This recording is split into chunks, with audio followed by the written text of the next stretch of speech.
चला तर आज आपण बनवूया भोपळ्याची स्वादिष्ट खीर। चला तर आज आपण भोपळ्याची खीर बनवायला घेऊया। त्यासाठी आपल्याला लागणार आहे 2 चमचे तूप,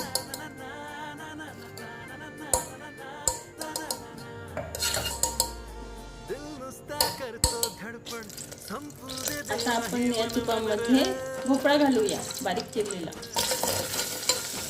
वाटीने अर्धा वाटी पाणी घालायचं। कुकर बंद करून आपल्याला 3 शिट्टे घ्यायचे आहेत।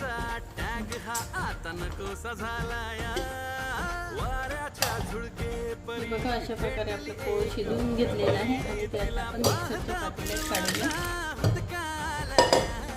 त्यामध्ये याच वाटीने अर्धा वाटी खवा घालूया, अर्धी वाटी साखर घालूया।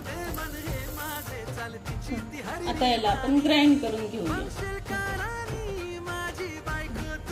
अशा प्रकारे आपलं हे सारण सगळं ग्राइंड झालेलं आहे आणि त्याला आपण कढईत टाकून शिजवून घेऊया।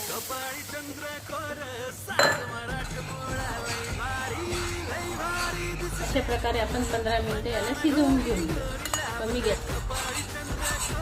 कमी गॅसवर।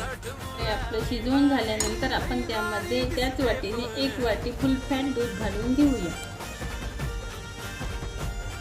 दूध घातल्यानंतर आपण त्याला 5 मिनिटे परत शिजवून घेऊया।